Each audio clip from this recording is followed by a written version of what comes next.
ఆత్మబంధు నమో నమః. మనం ప్రతిరోజు జీవన మాధుర్యం గురించి తెలుసుకుంటున్నాము.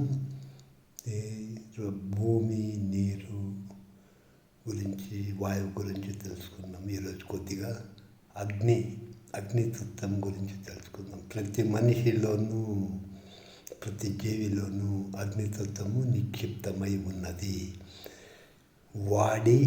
వేడి, వెలుగు అగ్ని యొక్క సహజ గుణాలన్నమాట.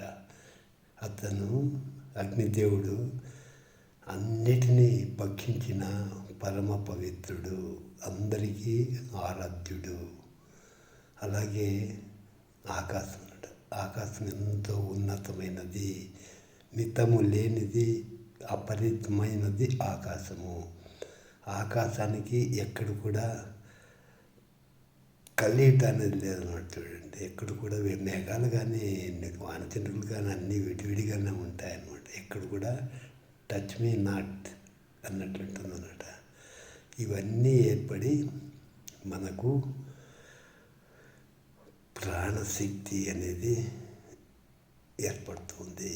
ఆ ప్రాణం అంటే ఏమి, అది ఎట్లా వస్తుంది, ఎందుకు మనము ప్రాణాన్ని అంత నాదిగా చూస్తావు అనేది ఇంపార్టెంట్ అన్నమాట.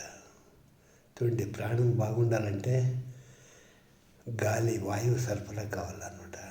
అన్నీ మనకు దేవుడిచ్చిన డైరెక్ట్గా చేసుకోరాని వాయువుని అతనే పట్టుకున్నాడు అనమాట. ఉచ్ఛ్వాస నిశ్వాసాలు ఆయన కంట్రోల్లో ఉంది, లేకపోతే ఎక్కడ పడిపోతాడు. దాన్ని ఇంకా ఆ రోజు ప్రాణాయామం గురించి ఇంకొక సెషన్లో తెలుసుకుందాం. జై గురుదేవ్, ఆచార్య రామచంద్రజీ.